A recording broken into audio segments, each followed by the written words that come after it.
Friends, இன்றைக்கி எங்கள் வீட்டில் ராகியை முளை கட்டினது பாருங்கள், எப்படி முளை வந்திருக்குன்னு பாருங்கள். 8 ஹவர்ஸ் ஊற வச்சேன். அப்புறம் 2 நாள் துணியில் போட்டு பாருங்கள். இந்த மாதிரி ஒரு காட்டன் துணியில் தான், நல்லா ஒரு காட்டன் கொஞ்சம் மெல்லிசான ஒரு காட்டன் துணியில் முளை கட்டி, அப்படியே நல்லா ஒரு காற்று புகாத மாதிரி ஒரு தட்டம் போட்டு, துணியில் முளை கட்டி ஒரு தட்டம் போட்டு இது மாதிரி ஒரு ஃபில்டரில் வச்சு துணியை ஒரு தட்டம் போட்டு நல்லா மூடி வச்சுட்டேன். கப்புன்னு தட்டம் போட்டு மூடி மேலே கொஞ்சம் வெயிட் வச்சுட்டேன். நல்லா காற்று புகாமல் நல்ல வெளிச்சமும் வராமல் இருக்கிற மாதிரி ஒரு இடத்துல அப்படியே அமைதியாக வச்சிடணும். திறந்தே பார்க்கக்கூடாது. அந்த மாதிரி 2 நாள் கழித்து பார்த்தோம்னா பாருங்கள் எப்படி முளை வந்திருக்குன்னு. இதுதாங்க எங்கள் வீட்டில் நான் முளை கட்டி இதை நல்லா நிழல்லையே காய வைப்பேன். வெயிலில் காய வைக்காமல் நிழலில் காய வச்சு அப்புறம் நான் மிக்சிலேயே போட்டு பவுட்ரு பண்ணிக்குவேன். ராகி பவுடர்.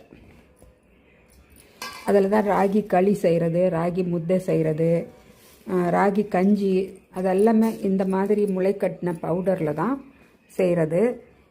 பாருங்கள், துணியிலையும் நல்லா வெளியில் வந்துடுச்சு. துணியிலிருந்து வெளியில் வந்து முளை வந்து நிறையா துணியில் ஒட்டிகிட்ருக்கு முளைப்பெல்லாம் பாருங்கள். 2 நாள் வச்சாலே இந்த அளவுக்கு நல்ல முளை வந்துடுது. ஆனால் நல்லா டைட்டாக கட்டி வெளிச்சமோ காற்றோ புகாத மாதிரி கட்டி அடியிலையும் ஒரு பாத்திரம் வச்சிடணும். இந்த மாதிரி பாருங்கள், இது மாதிரி அடியில் ஒரு பாத்திரம் வச்சு இதில் முளைக்கட்டின டவலை வச்சு ஒரு தட்டம் போட்டு இந்த முளைக்கட்டின டவல் மேலே ஒரு தட்டமும் போட்டு மூடி நல்லா ஒரு வெயிட் வச்சிடணும். வச்சுட்டா 2 நாள் கழித்து பாருங்கள் இந்த மாதிரி முளைப்பு வந்துடும். முளைப்பு கட்ட தெரியாதவங்களுக்காக சொல்கிறேன். நல்லா முளைப்பு வந்தப்புறம் அதை நல்லா நிழலில் காய வச்சு பவுடராக செஞ்சு நீங்கள் சாப்பிடுங்க. நல்லா 10 மடங்கு அதில் ஹெல்த் பெனிஃபிட்ஸ் அதிகமாக கிடைக்கும் நார்மல் ராகி பவுடரை விட. இந்த வீடியோ பிடிச்சிருந்தா உங்கள் ஃபீட்பேக்கை கமெண்ட் பாக்ஸில் போடுங்க ஃப்ரெண்ட்ஸ். ஒரு லைக்கை தட்டுங்க ஃப்ரெண்ட்ஸ். லைக் பட்டனை கிளிக் பண்ணுங்கள். நான் அடுத்த ஒரு இன்ட்ரெஸ்டிங்கான வீடியோவில் சந்திக்கிறேன். Bye bye.